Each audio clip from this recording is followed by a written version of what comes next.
Sir வணக்கம் Mohanlal sir. Sir மலையாள படங்கள் அப்படின்னாலே சின்ன பட்ஜெட்டு நல்ல கதை அப்படின்னு ஒரு ட்ரெண்ட் இருந்தது. அதை ஃபஸ்ட்டு உடைச்சி பெரிய இது 100 கோடி வந்தது உங்களோட புலிமுருகன் தான். அந்த புலிமுருகன் 100 கோடி வரும்போது உங்கள் மனநிலை எப்படி இருந்தது? இந்த படத்தோட பட்ஜெட்டே அதோட 2 மடங்கு போல இருக்கு. இது ஒரு 1000 கோடி, இந்த புஷ்பா 2 தாண்டி 1500 கோடியை தாண்டி வருமா? எப்படி ஃபீல் பண்ணுறீங்க?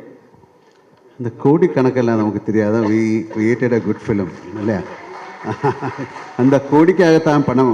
How do you know? எப்படி தெரியும் இந்த படம் அவ்வளோ 27க்கு அப்புறம் படம் எல்லாரும் பார்த்து தானே சொல்ல முடியும். ஸோ அதுக்காக ஒரு பட்ஜெட்டு இந்த படம் இவ்வளோ கலெக்ட் பண்ணும் அந்த மாதிரி இல்லை. திஸ் இஸ் ஒரு செகண்ட் பார்ட் ஆஃப் ஒரு லூசிஃபர்.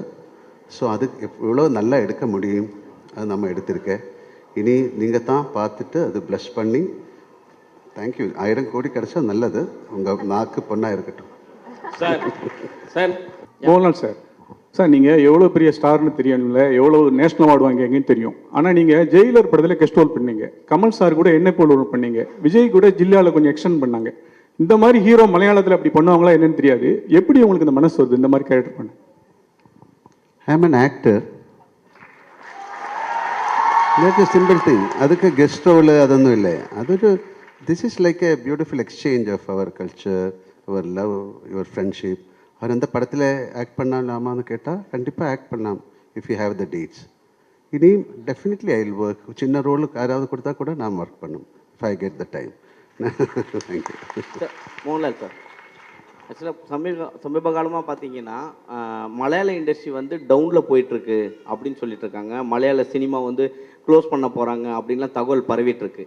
ஆனால் பட் எம்ரான் வந்து பார்த்தீங்கன்னா பெரிய அளவுக்கு 2000 கோடி 1000 கோடின்னு சொல்லிட்டு இருக்காங்க. நேற்று வரைக்கும் நான் அந்த மாதிரி ஒரு வார்த்தை கேட்கல. நல்ல படங்கள் வந்துட்டு இருக்கு. எல்லா இண்டஸ்ட்ரியிலும் இது மாதிரி ஜெயம் பராஜயம் எல்லாம் வரும். அதுக்காக க்ளோஸ் பண்ண முடியுமா ஒரு industry? It's one of the greatest. இல்லை, எத்தனை பேரோட பிளட் அண்ட் ஸ்வெட்டு தானே அந்த இண்டஸ்ட்ரி.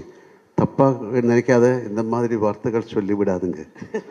இப்போ சபரிமலைக்கு போயிட்டு மம்முட்டி சாருக்கு உடல் நலம் தேரணும் அப்படின்னு நீங்கள் வந்து பிரார்த்தனை பண்ணியிருக்கீங்க. ஸோ உங்களுடைய அந்த ஆழமான நட்பு பற்றி ஏதாவது சொல்லுங்களேன் சார். அதுக்கு எதுக்கு சொல்லணும்? சபரிமலை போய் நான் அவருக்கு வேண்டிட்டு வி டிட் எ பூஜா. அது தேவசம், அந்த தேவசம் போர்டில் யாராவது somebody leak that receipt to the press. அது எதுக்கு சொல்லணும்? It's all very personal. இல்லை, உங்களுக்காக ஒரு ஆள் ஒரு ப்ரே பண்ணுறது வை ஷுட் யூ டெல்? இல்லை, நிறைய பேர் பாருங்க, oh I will pray for you എന്നിട്ട് அப்படியே வேறு ஏதாவது பேசிகிட்டு இருக்கும். இஃப் ஐ ப்ரே ஃபார் யூன்னு சொன்னால் யூ மஸ்ட் ப்ரே இல்லையா? ஸோ அது மாதிரி என்னோட ஃப்ரெண்ட் அவர், என்னோட ஒரு brother. So it's nothing wrong. உங்களுக்காக நான் ப்ரே பண்ணலாம் சார். உங்களே பார்த்தாலும் ஒரு சபரிமலை சாமி மாதிரி இருக்கு. Thank you sir. சார் அதே கேள்வியோட கண்டினியூஸ். மம்முட்டி சார் நாங்கள் தமிழ்நாட்டிலையும் நிறைய நாங்கள் வந்து கொண்டாடுறோம், இது பண்ணுறோம். மம்முட்டி சாரோட ஹெல்த் பற்றி நிறைய கான்ட்ரவர்சி, நிறைய வந்து இதாகிட்டு இருக்கு. நீங்கள் ஒரு ஃப்ரெண்டாக இருக்கீங்க, உண்மையிலே அவர் எப்படி இருக்காரு? உங்கள்கிட்ட பேசினாரா? He is fine. அவ்வளோ திஸ் இஸ் அவருக்கு என்னமோ ஒரு சின்ன ஒரு ப்ராப்ளம் இருந்தது. எல்லாருக்கும் இருக்கும், அது மாதிரி தான். Nothing to worry. Okay, thank you. செய்திகளை உடனுக்குடன் தெரிந்து கொள்ள உடனே சப்ஸ்கிரைப் பண்ணுங்க.